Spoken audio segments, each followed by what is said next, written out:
Astrid Husson, 34 ans, est à 2 jours du terme de sa grossesse.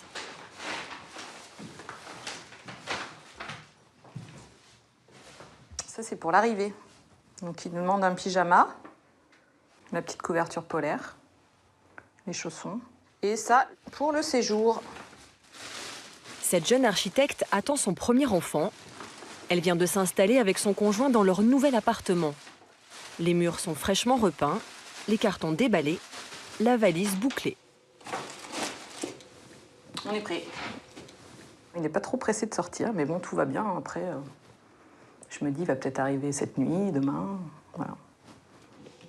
Au milieu des doudous, poussettes et autres objets de sa nouvelle vie, de vieux amis qu'Astrid n'a pas fréquentés depuis plus d'1 an. Ses skis. Ça vous manque? Un peu, ça, le ski de piste, ouais, bien sûr. Surtout là, avec les conditions, la neige, le soleil. Ouais, j'aimerais bien faire un petit tour sur les pistes. Mais bon, c'est un bébé d'hiver, donc on attend un peu. À l'approche du terme, toutes les 48 heures, Astrid se rend à la maternité. J'ai rendez-vous pour une consultation de terme. Ils veulent s'assurer que tout va bien. C'est un contrôle, hein, c'est pas rien d'alarmant, normalement. Première étape, un monitoring pour surveiller le rythme cardiaque du bébé.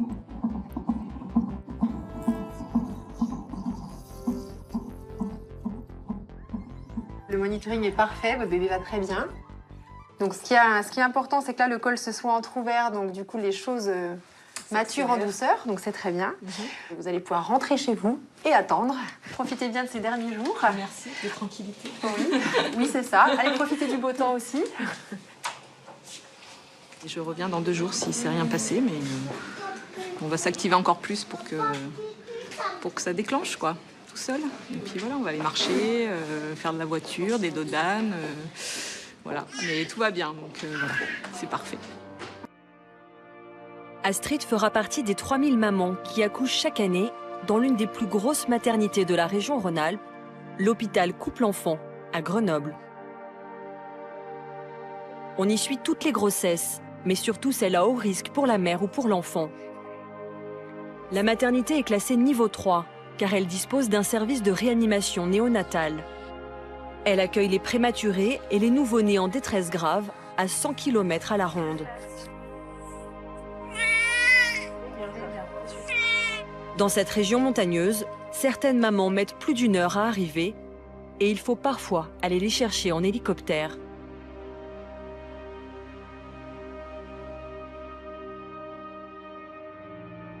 Kathleen Masili est enceinte de 7 mois à peine et elle vient d'apprendre qu'une anémie met la vie de son premier bébé en danger. Bonjour. On fait la visite. Bonjour. Bonjour. Regardez tout ce monde qui arrive. Juste pour vous. Chouette. Ça va? Ça va, Ouais. pour le moment. Le problème chez vous, c'est qu'on a découvert cette anémie, on ne sait pas depuis quand l'anémie est présente. D'accord? Et donc c'est pour ça qu'on vous surveille de manière attentive. On ne veut pas que bébé naisse trop tôt, mais s'il devait naître trop tôt, si c'était nécessaire pour lui, s'il s'avérait que l'anémie s'aggravait, il faudrait le faire naître et donc ça permettrait de le préparer au mieux à la vie extra-utérine. À tout à l'heure. Bon après-midi. Merci. L'anémie est due à une hémorragie. Oui. Le bébé saigne dans le ventre de sa mère. Parfois sans raison apparente, comme c'est le cas ici. Parfois suite à un coup ou un accident. S'il perd trop de sang durant la grossesse, son pronostic vital peut être engagé à la naissance. Alors chaque jour, Kathleen enchaîne les examens. On m'a fait une échographie ce matin. On a pu voir qu'il y avait une augmentation dans ces taux qui n'était pas forcément bon. Parce que ça devrait plus baisser qu'augmenter. Donc là, on a décidé de refaire une échographie cet après-midi et de voir ce que ça donnait. On essaye de rester positif et d'y croire qu'on va le garder le plus possible au chaud. On essaye.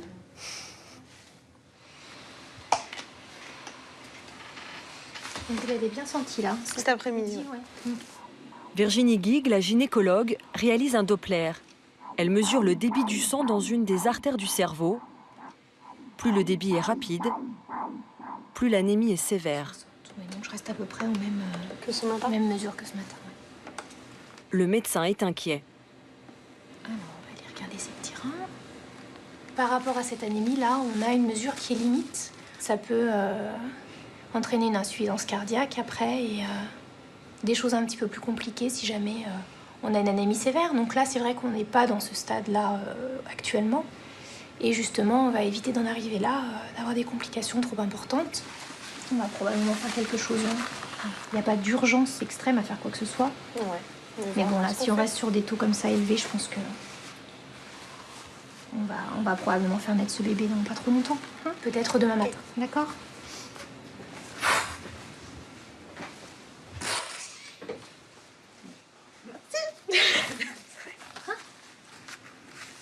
Ça va bien se passer. De toute façon, comme je vous l'avais déjà expliqué, hein, là vous êtes en niveau 3, donc votre bébé sera pris en charge tout de suite. S'il a besoin d'être transfusé, les culots sont commandés, hein, tout arrivera très rapidement. Donc là, il a toutes ses chances de bien aller. Hein. Donc c'est sûr que c'est pas la situation idéale, c'est pas l'accouchement rêvé, c'est pas ce qu'on aurait pu, ce que vous auriez pu espérer en début de grossesse. Moi, mais c'est pas ce que je voulais. dites-vous qu'on a aussi la chance d'avoir détecté prendra ça à temps. à temps. Hein. Une longue nuit d'angoisse se profile pour Kathleen. Elle doit attendre le lendemain matin et la réunion de l'équipe médicale pour être fixée sur son sort.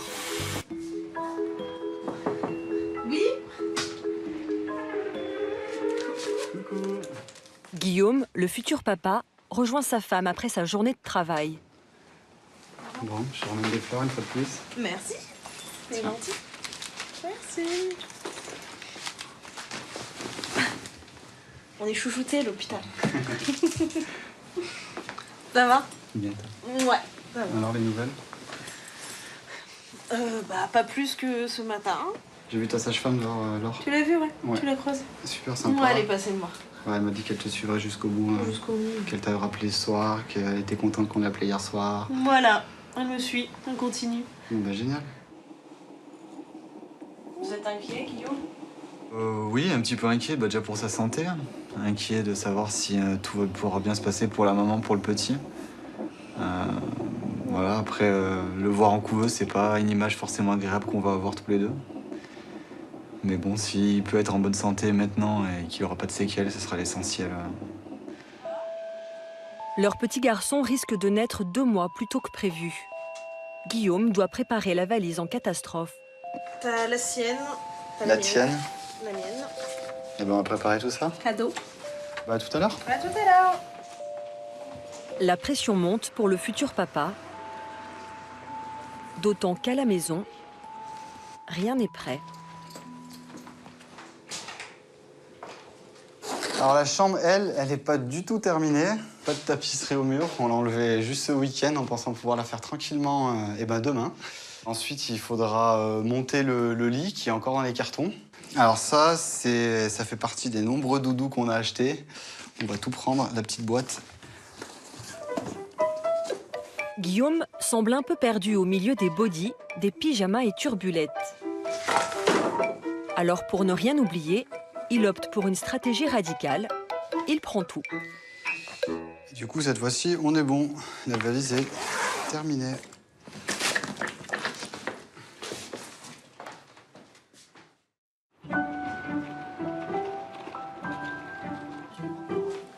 Le lendemain matin, réunion de l'équipe médicale. On a été appelé après 20 minutes d'effort expulsif pour non-progression de la présentation EDM, toujours EDM. Autour du professeur Pascal Hoffmann, l'une des chefs de la maternité ici au centre. Médecins, internes et sages-femmes font le point sur les accouchements de la nuit et ceux à venir. Nous, on a refait les surveillances glycémiques dans le service. Qu'est-ce qui reste? D'accord. Il y a des déclenchements à venir? Non, il y a une dame qui a rompu, qui est arrivée à 4 h du matin et qui se met peut-être en travail. D'accord. Très bien. En patho, les problèmes aigus. Le problème aigu, c'est le cas de Kathleen. Faut-il faire naître son bébé? Et donc, hier, vous aviez refait, Virginie, tu as refait... Du coup, à l'échographie d'hier, j'avais la même PSV. J'ai une vitesse à 62. Je pense qu'il faut discuter un petit peu de ce qu'on fait, si on rapproche la surveillance, si on est inquiet et qu'on accélère un petit peu les choses. Mais bon, si ça continue... Si ça continue à 32 semaines chez un bébé qui a eu sa corticothérapie, je pense qu'on va le faire naître parce qu'on ne risque que l'aggravation, je pense. Le risque qu'on prend, c'est un risque... Il faut qu'on fasse la balance entre la prématurité et le risque d'anémie. C'est vrai que si on dépasse 1,5, le risque, c'est qu'on ait un enfant qui ait une hémoglobine à 2. 5, 6. Ouais. Moi, je pense qu'à 32 semaines, chez un enfant préparé, là, on s'est mis dans de bonnes conditions pour le faire naître. Bon. On est d'accord. L'issue ne fait pas débat. La naissance aura donc lieu aujourd'hui. C'est le docteur Aurore Guénifet, 32 ans, qui va mettre au monde l'enfant du couple. Bonjour monsieur. Bonjour madame, bonjour. C'est moi qui vais faire la césarienne aujourd'hui parce que c'est moi le médecin de garde. Du coup, Ce matin, elle débute une garde de 24 heures. On voit à l'échographie ce matin que l'anémie s'est majorée, donc il y a plus d'intérêt à sortir votre enfant, même s'il est prématuré. Oui. D'accord. On a beaucoup d'activités en salle de naissance. On marche toujours à flux tendu, hein, donc un enfant sort, un enfant rentre. Bien sûr. On va attendre que les choses se calment pour ne pas être dérangé pendant votre césarienne. Donc début d'après-midi. Fin de matinée, début d'après-midi, dès qu'on a un créneau, c'est à vous. Ben, reposez-vous bien. Merci. Ok, à tout à l'heure, merci. Non, mais voilà. Non, c'est pas facile. Il n'y a plus qu'à être préparé pour... Bah, comme ça, il sera sorti, il ira bien. Et tout se passera bien. On sait qu'il va sortir dans de bonnes conditions et qu'on va pas faire les choses dans l'urgence. Même si c'est un petit peu précipité. En salle de naissance, les mamans en travail ne cessent d'arriver. 4 accouchements sont déjà en cours, parmi lesquels 3 cas délicats. Les sages-femmes ne peuvent mener que des accouchements sans complications. Lorsqu'il faut réaliser une césarienne ou utiliser les forceps, ce sont les obstétriciens qui prennent le relais. Merci. Ça arrive souvent que vous ayez à gérer l'urgence comme ça? Plusieurs, oui, en même temps. Bah, là, il y a une dame qui saigne, il y a une césar, une deuxième césar. En fait, l'important pour la gestion d'une salle de naissance, on apprend à faire de l'obstétrique depuis tout jeune, comme mon interne. Mais c'est la gestion de la salle de naissance qu'on apprend à faire quand on est chef, en fait, quand on devient chef de clinique ou assistant. Et c'est ça qui est important, c'est savoir qu'est-ce qu'on priorise en premier. Pour le mieux petit, du coup, il n'y a pas de souci. Vous pouvez prendre les... S'il y a une maman pour qui tout va bien, c'est Astrid. Elle est revenue avec son conjoint Jocelyn. La poche des os s'est rompue quelques heures après sa dernière consultation. On est resté un petit peu à la maison, le temps de se préparer. Enfin, on nous avait dit qu'on pouvait attendre 2 heures, hein, donc on est resté tranquillement. On a pris 2h30, normal. Puis on est arrivé là et en fait, les contractions ont bien... Ouais, c'est bien crescendo. Des belles contractions, quoi. Pour l'instant, ça va. Donc. Mais 1 heure plus tard, le docteur Aurore Guénifet constate que le rythme cardiaque du bébé d'Astrid chute de façon très inquiétante. Il supporte mal les contractions. Il faut intervenir rapidement. Oui. Du coup, c'est qui va recevoir l'enfant de Jamaïque? C'est Annie, normalement. Elle est où? Ou Elodie. Là, je sais qu'il y a Annie qui le remplit. Annie, c'est toi qui t'occuperas de l'enfant? Donc, on a le temps de réinjecter, de mic, mais par contre, voilà, c'est juste qu'on va un peu vite quand même. Autour d'Astrid, tout s'accélère. C'est bon, Dominique? Du coup, on a refait des prélèvements sur l'enfant pour savoir comment il gérait le travail. Le travail n'avance pas, le tracé ne s'améliore pas et les prélèvements se sont aggravés. Donc, on va en césarienne en urgence. Voilà, merci.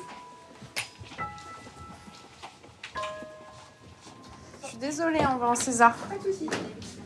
Elle alerte les pédiatres de garde pour qu'ils se tiennent prêts à intervenir dès la naissance de l'enfant en cas d'urgence. Oui, on va en césarienne du coup pour la dame en Jamaïque. Tu m'as entendu? Oui, non, mais parce que du coup, on va quand même y aller un peu vite, quoi. Jocelyn, le futur papa, n'est pas autorisé à assister à la césarienne. Je vais vous laisser vous asseoir ici, attendre, et puis je vous amène le petit. Ah, c'est rapide. Mais ils n'ont pas commencé encore. Il se trouve dans la partie réservée aux pédiatres et puéricultrices, là où les premiers soins seront apportés à son enfant. Non mais si, on va voir quelque chose là. De l'autre côté de la vitre, le bloc opératoire. un univers stérile réservé aux chirurgiens. Mais déterminé, Jocelyn se faufilera auprès de sa femme à la prochaine ouverture de porte. Il est où le papa? Il est dans la salle, le papa? Oui, il est là. Plus le temps de le faire sortir, le bébé est bientôt là. Hop, il va arriver vers moi. Oula. Triple cordon. L'équipe vient de comprendre pourquoi le rythme cardiaque du bébé chutait. Le cordon ombilical était enroulé 3 fois autour de son cou. À chaque contraction, il s'étranglait un peu plus et son cœur ralentissait. Je pense qu'il a avalé un peu de liquide. Je vais lui aspirer un peu tout ce liquide pour qu'il respire mieux, puis après on vous l'amène.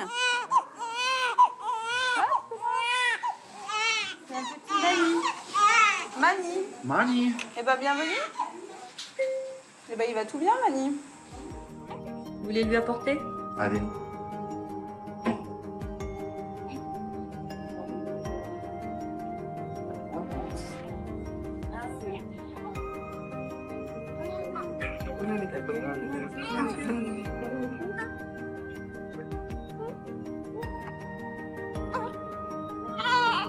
Vous tenez? Ouais. Mon Dieu, tout va bien. Petit coup serré.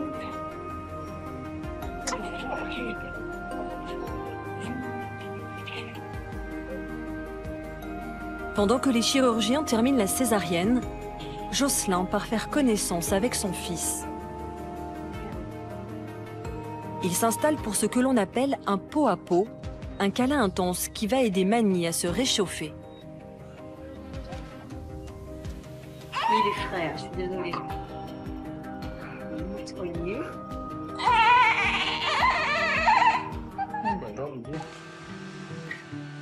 Grâce à cette étreinte prolongée, le bébé va constituer ses premières défenses immunitaires au contact des micro-organismes présents sur la peau de son père. C'est surtout le moment où se créent les premiers liens. Hein? Le cordon qui t'a embêté?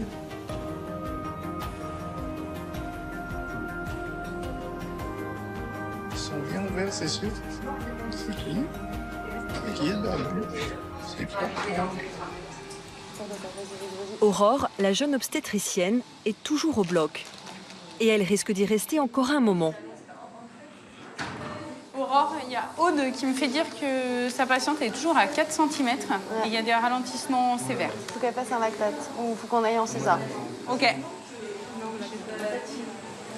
Pascal, il y a encore un travail qui est toujours à 4 cm et il y a des ralentissements sévères. Bon, l'urgence appelle. À la maternité de Grenoble, en moyenne, 8 bébés viennent au monde chaque jour. Et il y a des gardes plus chargés que d'autres.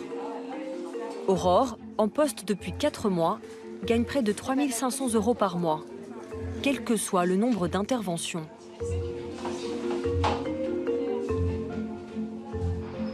Depuis les années 80, le taux de césarienne a pratiquement doublé. Parmi les causes, des grossesses plus tardives qui provoquent souvent des naissances prématurées. Aujourd'hui en France, une femme sur 5 donne la vie par césarienne. Voilà, bah félicitations à la petite famille. Eh ben merci. Tu l'as tout habillé toi? Voilà. Désormais, Astrid et Jocelyn ne sont plus seulement un couple. Ils sont devenus une famille. On va vous le mettre dans les bras, madame. Oui, oui, je veux bien. Donc le papa sait faire, hein, donc vous pouvez lui faire habiller, déshabiller, c'est faire. Il n'a pas arrêté avec sa petite langue. Mais oui, il a faim. Tu l'as gardé combien de temps sur toi? 2 heures. Depuis le début de la semaine, ça augmente. À peine le temps de souffler, Aurore enchaîne avec sa 4e césarienne de la matinée. Ouais, ça marche, t'attends en salle balnéaire. Ce sera celle de Kathleen, dont le bébé souffre d'anémie. Ils viennent la chercher.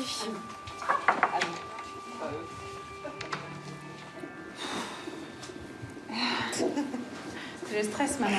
Complet. C'est le grand moment. Bonjour. On est vos chauffeurs. Mais voilà, c'est vos chauffeurs. Ils vont vous accompagner.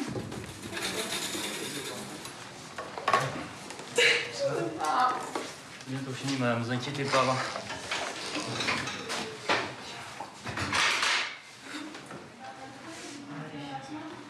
On revient vous chercher, monsieur. Ouais, bien sûr.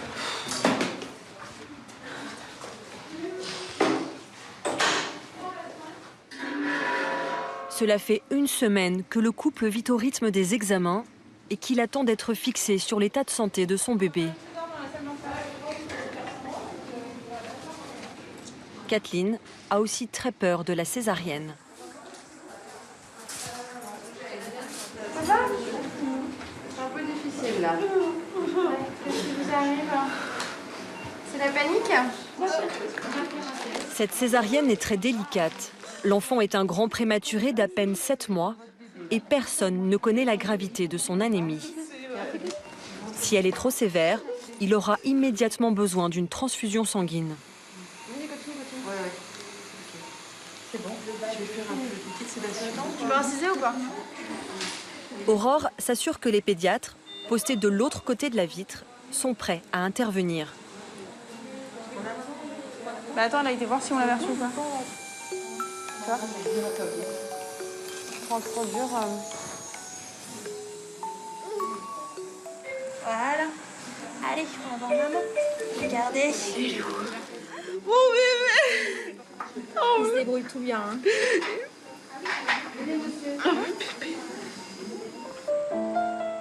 Le nouveau-né est placé dans une couveuse à 37 degrés. Il n'est pas encore capable de réguler sa température tout seul. L'équipe surveille de près son rythme cardiaque et sa respiration.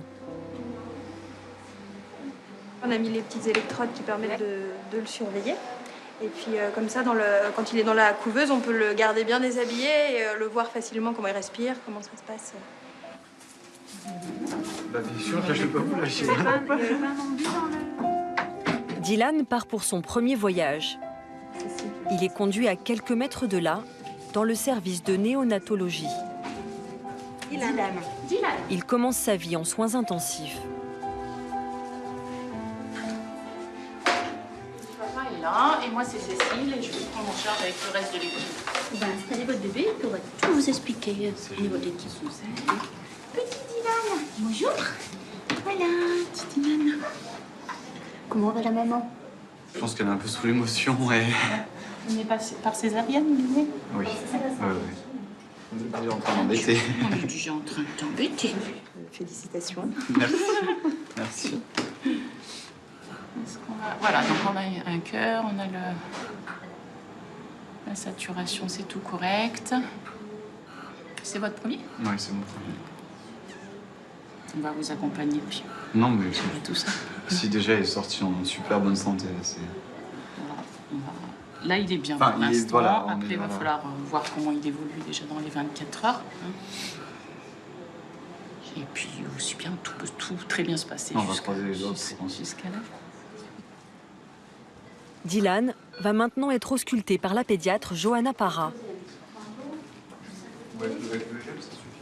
C'est Dylan, hein, c'est ça? C'est exactement ça. Alors, petit Dylan.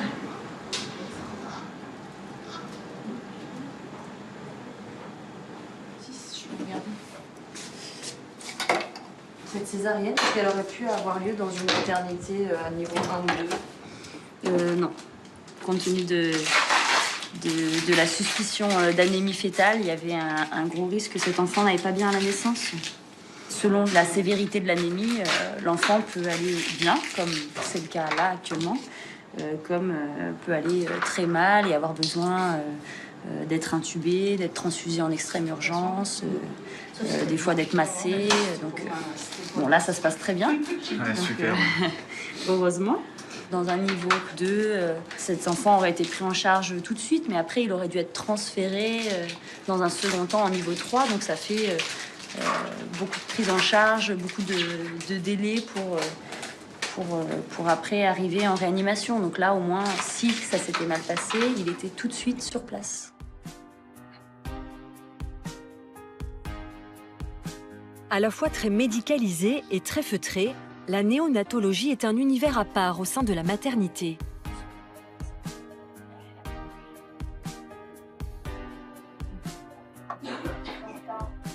Johanna Para veille sur une quarantaine de bébés.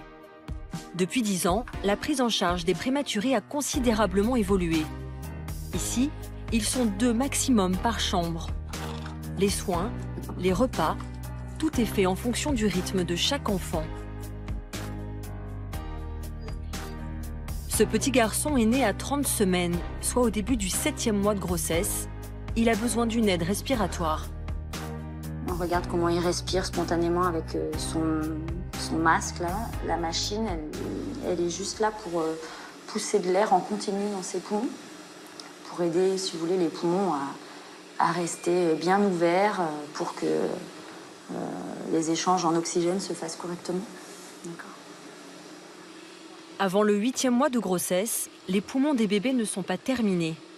Mais là encore, la médecine a fait de gros progrès. On a réussi à recréer une substance normalement produite par le corps lors du 3e trimestre de la grossesse, le surfactant. C'est une sorte de petit film lipidique qui se dépose sur les alvéoles pulmonaires, qui permet aux poumons de rester bien ouverts pour que l'enfant respire correctement. Sinon, le poumon a tendance à s'écraser sur lui-même et l'enfant est en détresse respiratoire. Donc c'est vrai que depuis qu'on a ce médicament, la prise en charge des grands prématurés a complètement changé parce qu'avant, on perdait des enfants de détresse respiratoire. Et maintenant, ça devient quand même assez rare. Aujourd'hui, on sauve des enfants toujours plus petits. 60% des bébés de 25 semaines, c'est-à-dire nés à 6 mois de grossesse, survivent, avec tout de même un risque de séquelles graves.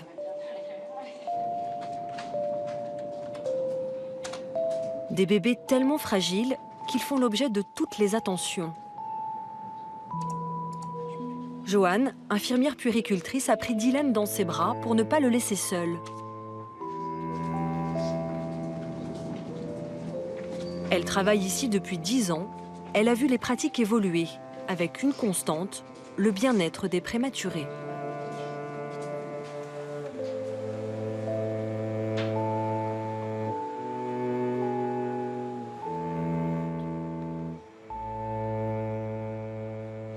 Avant, on les installait beaucoup sur le dos et ils étaient beaucoup moins contenus. Là, maintenant, on les installe principalement sur le côté. L'intérieur de la couveuse rappelle la vie intra-utérine. Il y a ce cocon-là, en fait, qui est très près du corps. C'est pour qu'il se rende compte, en fait, de son corps, qu'il prenne conscience de son corps. Et un cocon qui est plus large à l'extérieur, qui recrée un peu l'utérus de sa maman pour qu'il ait des parois quand il s'étend, en fait. Qu'il ne se sente pas complètement perdu, en fait, qu'il ait des appuis. Je laisse faire cet honneur de t'annoncer. C'est lequel? C'est notre Bah, Néonat. Oui, bonjour, c'est la maman de Dylan. Merci. Il y a encore quelques années, les parents étaient soumis à des horaires de visite stricts. Désormais, comme Kathleen et Guillaume, ils peuvent venir 24 heures sur 24. Coucou. Tout est fait pour aider les parents à prendre leur place. Petit cœur. Coucou bébé. Fais le dodo.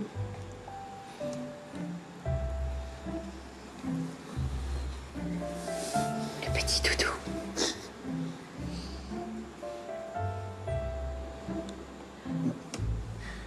Votre petit bout, il va très très bien. Il va bien, ouais. Ouais. Sur le plan pulmonaire, pas de souci. Du coup, est-ce que comme hier, il y avait un balancement, c'est ça qu'il disait? Il y avait un petit balancement, c'est un des signes en fait des détresses respiratoires, mais là, il n'y a rien du tout. Il respire parfaitement, il n'y a pas de souci. Hein. Il tète. C'est pour ça que je vous ai demandé ce matin si vous vouliez allaiter ou pas. Il se réveille à chaque fois. Ah ouais? Ah oui. L'horloge est dans la tête et il tète tout. Bon, ben voilà. Donc, ce que je vous propose, c'est je me lave les mains et puis je vous le mets en peau à peau. Je veux bien. Hein? Ah, ben D'accord? Je vais vous le poser comme ça puis je vais le glisser après. Hein. C'est la première fois que Kathleen prend son bébé dans ses bras. Ma petite crapule. Encore le chaud.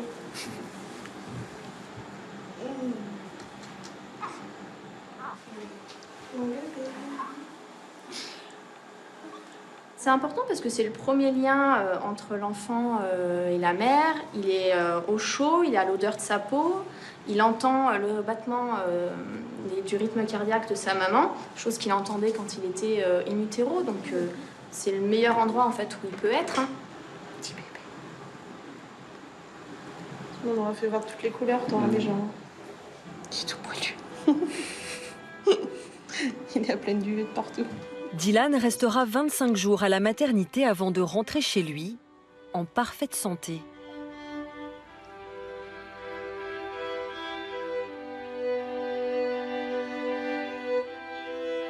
En ce début de nuit, l'agitation en salle de naissance est enfin retombée. Aurore entame sa 16e heure de garde. Elle profite de son premier moment de détente de la journée. Il est 22 h, seule une maman est en travail. Jacqueline a 25 ans, elle attend un petit garçon, son 3e enfant. Son mari Théodore est à ses côtés. L'anesthésiste lui pose la péridurale. Allez, on commence. Voilà, on va souffler. Doucement, voilà. Je peux vous examiner là, il n'y a pas de contraction? Non, c'est bon. Allez, je fais doucement. Si jamais je vous fais mal, ouais, si vous me le dites. Hein. Votre col, il est toujours pareil, il est toujours à 4 cm. L'accouchement se présente bien. La sage-femme laisse le travail avancer. En fait, on est très peu nombreux à avoir pris des sushis.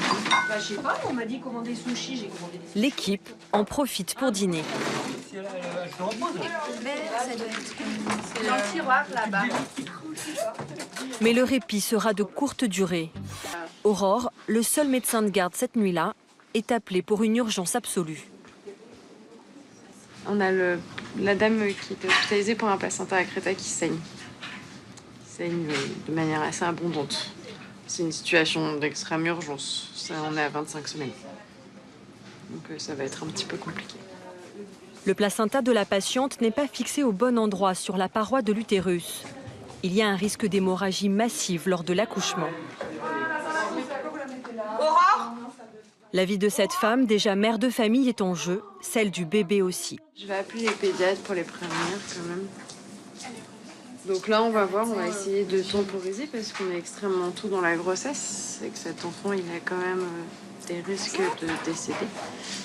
Donc, oui, c'est Aurore, le gynécologue de garde. Je vous appelle pour vous dire que le placenta accreta saigne à 25 semaines. Hélène, elle est là ? De manière abondante. Je la passe en salle d'accouchement pour faire le point. Et potentiellement, je passe en césarienne derrière. On va en salle de césarienne. Et vous voulez regarder la vitalité ? La maman a déjà perdu beaucoup de sang. Le seul moyen de la sauver est de faire naître l'enfant. Il y a sa consulte d'Anest et la carte qui est sur le lit, là, avec la commande de sang. Le bébé, il est petit, quoi. Il est Serrez bien, quoi, madame. Les pédiatres vont le prendre en charge, mais là, ce qui est important, c'est vous. Aurore doit faire face à l'une des interventions les plus délicates de sa carrière. Elle n'a encore jamais rencontré ce type d'anomalie. Donc là, on va faire la césarienne. J'ai appelé mon astreinte qui habite à proximité de l'hôpital pour venir m'aider parce que ça va être une intervention qui va être compliquée.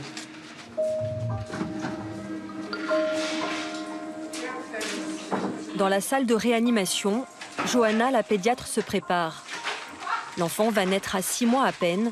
Il est ce que les médecins appellent un extrême prématuré.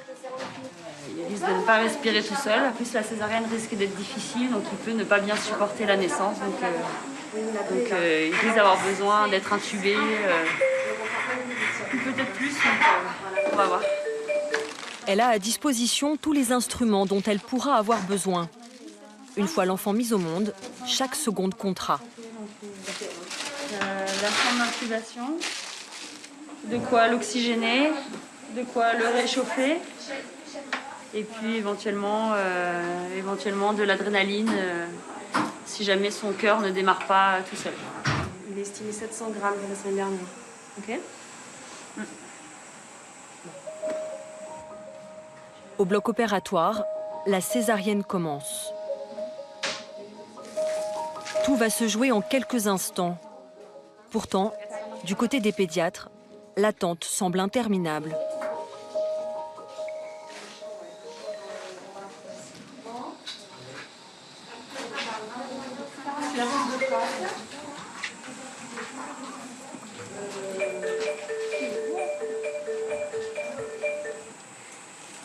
Range la SAT, range la SAT. Fais la SAT, fais la SAT. Toi, tu fais le cœur. Le cœur, combien on est?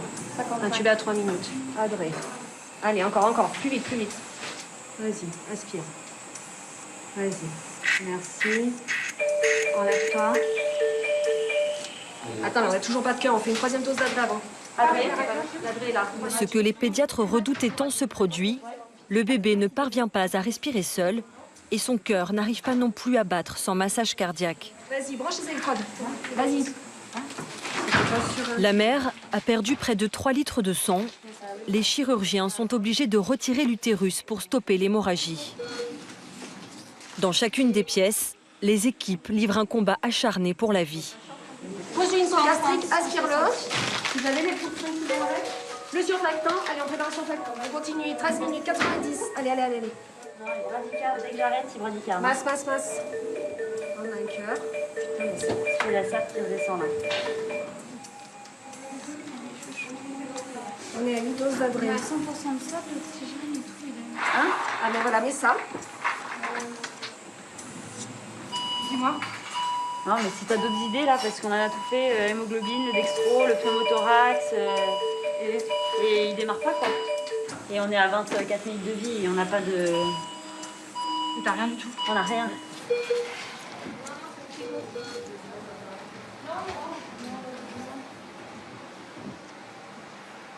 Deux minutes plus tard, les médecins arrêtent la réanimation.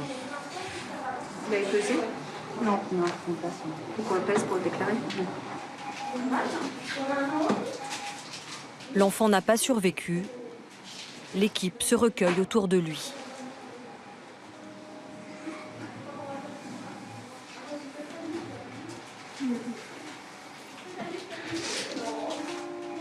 Il n'a vécu que quelques minutes, mais sa naissance et son décès seront déclarés à l'état civil et il sera inhumé. Après 1h30 d'intervention, les chirurgiens réussissent à sauver la mère. Mais elle ne pourra plus avoir d'enfant. Comment on se sent en tant que médecin quand on a géré des cas aussi graves? Ah bah c'est difficile, c'est stressant. Et ça faisait une semaine qu'on attendait de savoir quand ça allait se compliquer et s'aggraver en fait. Le plus tard aurait été le mieux pour l'enfant. Le but c'est de tenir le plus longtemps.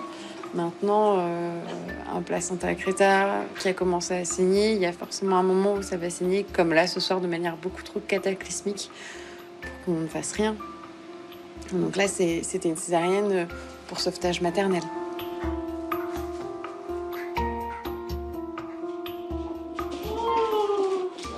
Du drame le plus absolu au bonheur le plus intense en quelques minutes. Voilà. Les enlevez pas parce que je vais enlever le bas de la table. Si vous enlevez les jambes, c'est... Il est bientôt 2h30 du matin. Jacqueline est sur le point d'accoucher. Émilie, une des puéricultrices présentes au bloc, rejoint la sage-femme, encore sous le choc de ce qu'elle vient de vivre.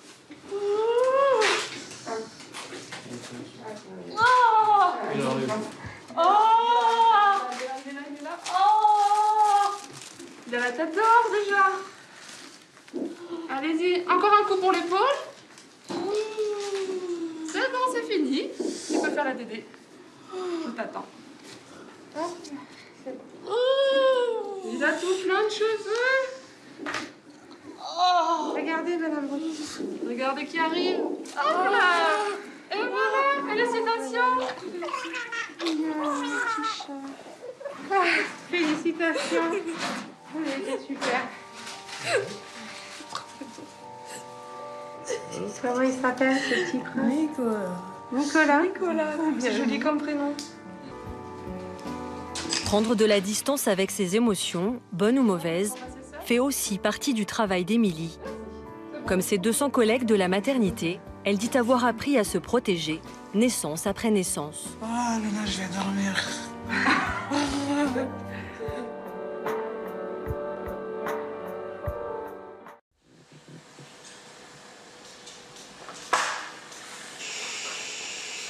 C'est une maternité avec une sage-femme en fauteuil roulant. Salut, tu vas bien? Et de futures mamans pas tout à fait comme les autres. Bon, alors ça y est, c'est le grand jour. Allongée sur son lit d'hôpital, Anne-Sophie ressemble à n'importe quelle autre femme enceinte. À une différence près.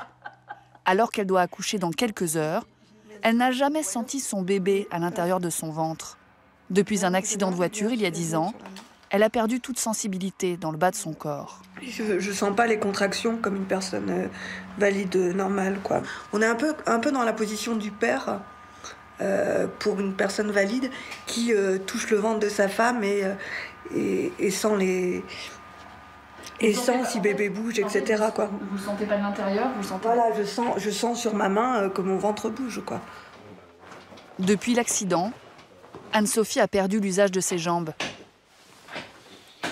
Malgré ce handicap, elle a pris la décision de devenir maman. Ça va, Sophie? Ça va, on est parti. Avec son compagnon Julien, elle a eu une première fille il y a 3 ans, alors qu'elle était déjà handicapée. Cette deuxième grossesse a certes été surveillée, mais elle s'est finalement déroulée de manière assez classique. Seul impératif, l'accouchement doit avoir lieu par césarienne, car la paralysie d'Anne-Sophie ne lui permettrait pas de pousser. Dans la salle d'attente, Julien ressemble à tous les papas du monde, stressé et un peu ridicule dans sa tenue d'hôpital. C'est lui qui le premier a parlé enfant, faisant abstraction du handicap d'Anne-Sophie. Ouais, c'est un projet commun en fait. Un projet commun. Ouais, comme il n'y avait pas d'obstacle, il n'y avait pas de raison de ne pas en avoir en fait. Donc, Il n'y a pas eu de questionnement du tout? Non, honnêtement non.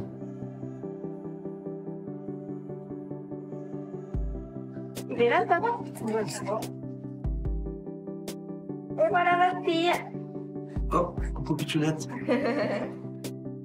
Elle s'appelle Claire et elle se porte bien.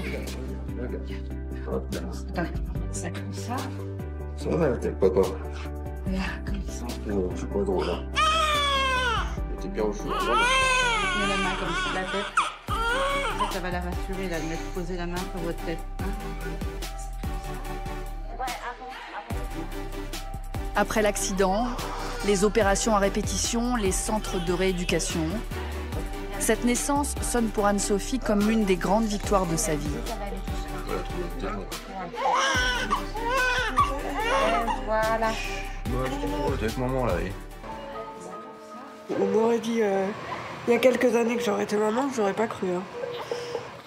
Voilà quoi, c'était déjà compliqué de s'occuper de soi et je me voyais pas m'occuper d'un bébé. Et je pense qu'après l'accident, on se sent plus forcément femme et pas forcément, pas forcément capable de devenir mère. Et c'est un peu un cheminement qui fait que on retrouve un nouvel équilibre et qu'on s'en sent capable. On va s'occuper de toi aussi, hein. Comment s'est occupée ta grande sœur? En France, toutes déficiences confondues, une femme handicapée sur 2 devient maman. Pourtant, on continue à faire comme si ces mères n'existaient pas. En région parisienne, seuls 10% des maternités sont réellement adaptées. Et Béatrice Idiard-Chamois est la seule sage-femme en France à proposer une consultation spécialisée. Pour des dizaines de femmes handicapées, elle représente le dernier espoir. Oulia Ritiana a du mal à se déplacer suite à une polio mal soignée. Elle est enceinte de 4 mois. J'avais un rendez-vous à l'hôpital à Paris. Oui. Après, on m'a dit que c'était pas possible d'accoucher là-bas. Du coup, j'ai commencé à faire des recherches partout. Et pourquoi on vous a dit que c'était pas possible d'accoucher là-bas? C'est manque d'équipement et manque de personnel. Quand j'ai ouvert cette consultation en octobre 2006, j'avais la moitié des patientes qui étaient refusées dans les autres maternités à l'époque. Et c'était uniquement le handicap moteur. Pourtant, avec un accompagnement adapté et un peu d'organisation, il est tout à fait possible d'être une maman en fauteuil. 10 jours après son accouchement, Anne-Sophie sort déjà toute seule avec la petite Claire. Elle la porte en écharpe pour garder ses 2 mains libres. parti, ma chérie. Hop, hop, hop. Avec un bébé, la montée est tout de suite un peu plus sportive. Anne-Sophie a l'habitude de se déplacer seule. Mais elle a davantage d'appréhension quand elle porte son bébé. C'est la peur de tomber. C'est vrai qu'on est encore plus prudente avec un enfant comme ça sur les genoux. On sait que voilà, qu'on pourrait lui faire très mal. Et c'est vrai que je fais très attention. Je vais plus lentement et je vais sur des parcours où je sais qu'il n'y aura pas de difficulté. D'autant qu'aujourd'hui, Anne-Sophie ne se déplace pas avec un, mais 2 enfants. Allez Mathilde, on y va. Elle est venue chercher à l'école sa fille aînée, Mathilde, 3 ans. Allez, tu avances? C'est bien? Depuis qu'elle marche, la fillette a appris à suivre sagement le fauteuil de sa maman, quelle que soit la situation. Attends, hein. Mathilde est sûrement le seul enfant au monde à qui on ne demande pas de tenir la main pour traverser la rue. Là, allez, on traverse. Allez Mathilde, vite, vite, vite. Mathilde, on se dépêche, on traverse. Allez, on se dépêche, on se dépêche, on se dépêche. On va sur le trottoir, c'est bien. Voilà. Ah oui, la voiture, elle te laisse passer. Allez, je ne veux pas lui tenir la main, mais en fait, elle en est très consciente, je pense, et elle marche toujours à côté de moi. Donc au départ, j'avais un petit sac avec une sorte de harnais, mais j'ai très vite vu que, en fait, elle répondait très bien. Et quand je lui demandais de s'arrêter, elle s'arrêtait, et donc j'en avais pas besoin. Ah non, papa, il va arriver bientôt. Pendant la journée, le mari d'Anne-Sophie travaille. Elle ne reprendra son poste d'ingénieur qu'à la fin de son congé maternité. Alors en fin d'après-midi, elle s'occupe seule des 2 enfants. D'accord? Allez, on va mettre le manteau dans la chambre. Allez, va accrocher ton manteau. Ah si, Mathilde. Mathilde. Ah non, non, non, ton manteau, c'est toi qui l'accroche. T'es une grande fille, t'as quel âge? Mathilde est déjà très autonome. Mais s'occuper du bébé demande davantage d'organisation. Pour que tout soit accessible depuis le fauteuil, il a fallu un peu d'imagination et de bricolage. On a fait une ouverture latérale puisque tous les lits sont... Enfin, il faut prendre le bébé par le haut. Donc là, on a une ouverture latérale. Donc moi, c'est le papy qui l'a fabriqué. Dans le commerce, il existe bien des lits adaptés à son handicap. Mais ils coûtent près de 4 000 €. À chaque fois, il faut ruser pour trouver le matériel qui convient. Ce dont j'ai besoin, c'est surtout pouvoir passer les jambes pour être tout près et pouvoir accéder à Claire librement. Donc c'est ce qu'on a trouvé de plus simple, un bureau qu'on a recyclé. Le système D, seule solution dans une société qui n'envisage pas qu'une femme handicapée puisse avoir un enfant.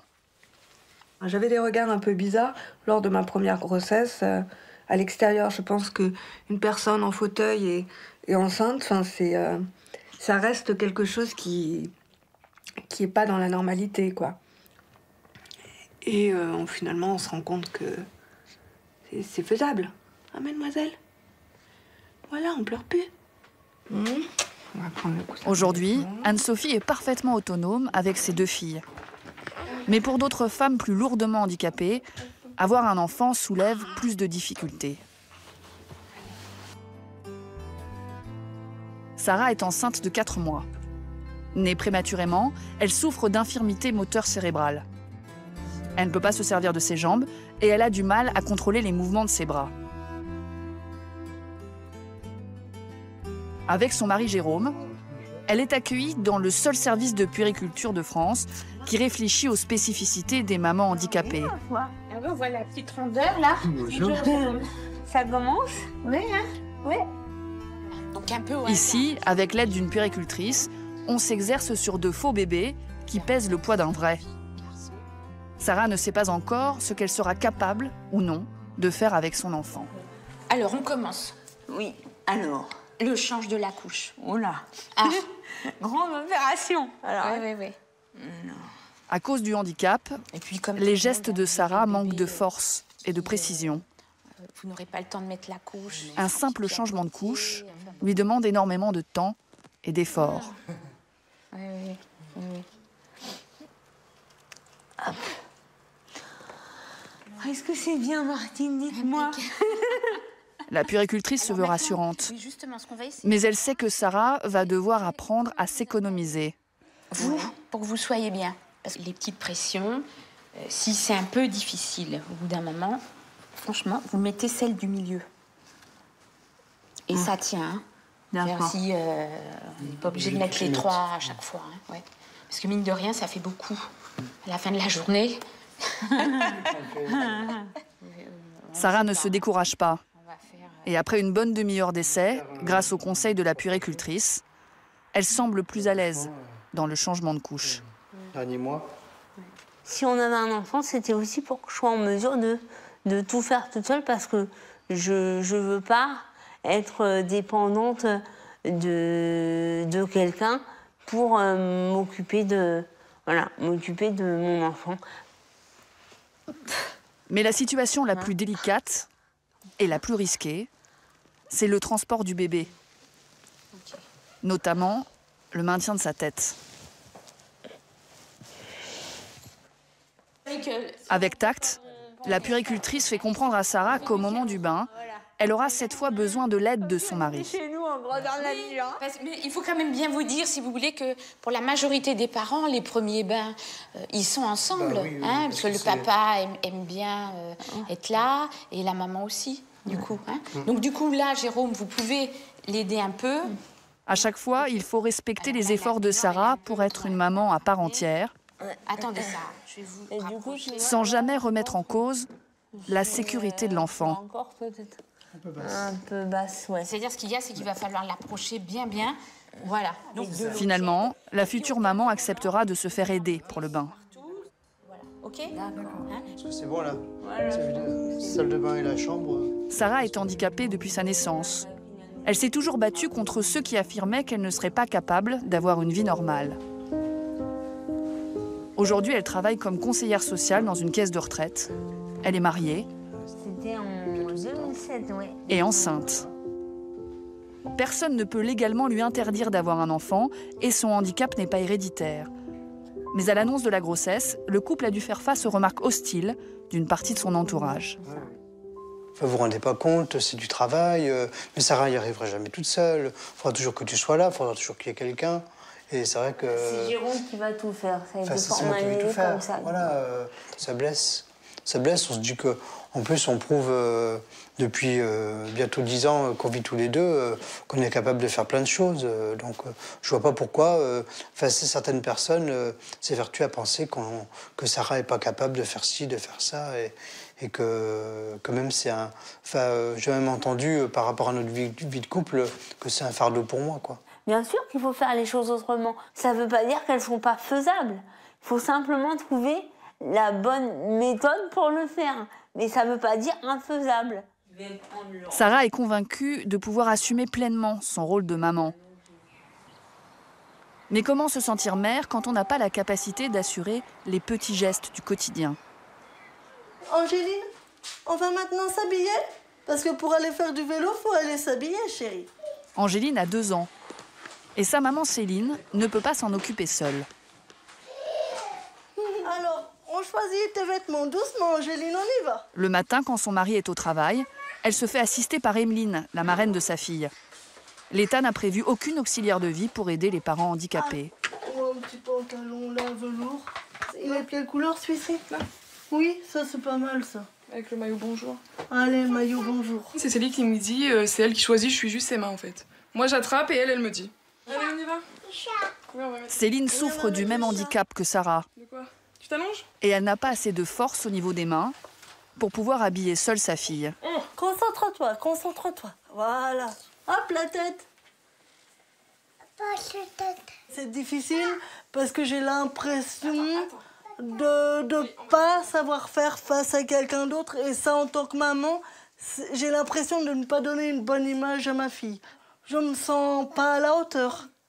Je me sens un peu diminuée, oui. Allez. Pour Céline, se faire aider est indispensable. Mais elle ne veut pas être dépossédée de son rôle de mère. Allez, Angéline, par contre, tu sais que la maman peut pas passer. Tu veux bien pousser ton vélo? C'est très bien, ma chérie. C'est très, très bien. Elle tient à ce que ce soit elle, et non la marraine, qui représente l'autorité. Qu'on a oublié. Très important, on doit mettre le casque. Ah, elle veut pas mettre le casque et elle fait un petit peu tourner en bourrique maman. Angéline, stop, stop.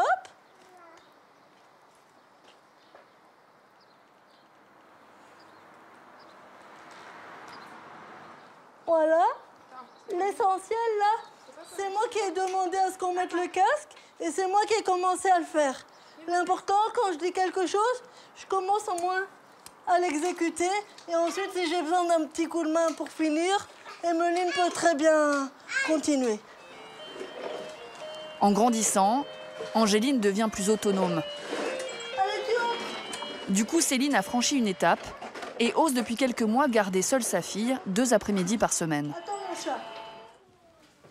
Ces jours-là, le papa rentre à midi préparer le terrain. Céline ne peut pas se baisser, alors Grégory doit faire un peu de rangement.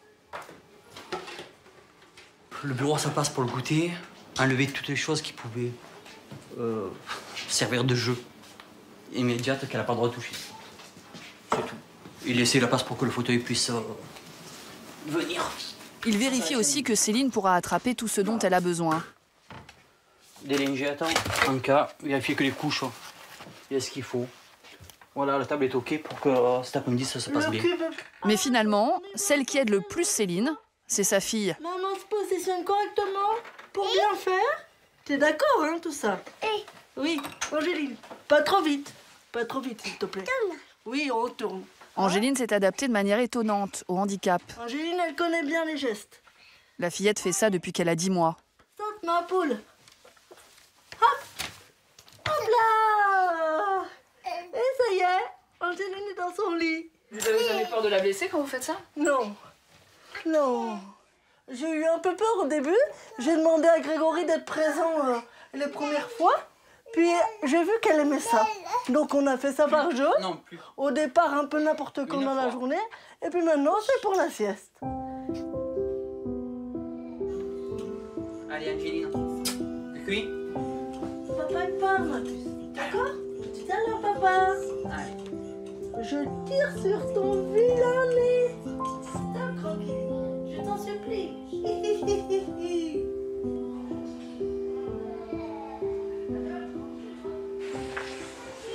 Je viens. Coucou. 15h, la sieste est terminée. Les choses sérieuses commencent pour Céline, qui est toute seule avec sa petite. Prête? 1, 2, 3, on y va. C'est bien, mon chaton. Voilà, c'est bien, tu m'aides. Habiller sa fille provoque chez Céline des douleurs qui dureront toute la journée. C'est bien, mon chat, le pantalon. Pousse, pousse. L'opération va durer 25 minutes. Oui, l'autre jambe. Très bien, mon chaton. Angéline fait tout pour l'aider. Regarde. Mais elle n'en reste pas moins une enfant. Et à 2 ans, elle n'a pas toujours envie d'obéir à sa maman. S'il te plaît, c'est à moi. S'il te plaît, ma pince. Je vais la prendre de toute façon. C'est moi qui la prendrai. Tu la donnes? Tu viens la pince? On va attraper les chaussures là. Oui? Alors donne à moi. Merci chérie. Le tout c'est d'expliquer en fait les choses et quand je lui explique, vous avez vu tout de suite elle m'a donné la pince. Donc sortie de là, c'est l'essentiel. Malgré la fatigue, Céline ne hausse jamais la voix. Hop! Ça va être plus simple. Tout prend plus de temps. Oui, on va les mettre. Mais finalement, patiemment, elle arrive toujours à ses fins. Allez, enfonce bien ton talon. Hop là. On va faire un nouveau goûter virtuel. La mère et la fille ont réussi à trouver un équilibre. Oui? Coucou! On joue à cache-cache? Elle est où, Angéline? Elle est où? Elle est où, Angéline? Elle est là! Et pour Céline, avoir un enfant lui donne une force nouvelle. Je suis fière de moi chaque jour. Je pensais pas avoir un enfant un jour. Pour moi, c'était quelque chose d'inconcevable. Et aujourd'hui, je m'aperçois qu'elle va très bien. Elle est très épanouie et c'est un réel plaisir de s'occuper d'elle et d'avoir ces petits instants pour jouer avec elle. C'est vraiment un très grand plaisir et une grande merveille. Et ça a changé l'image que vous aviez de vous? Oui. C'est-à-dire, vous vous sentez moins handicapée? Vous sentez...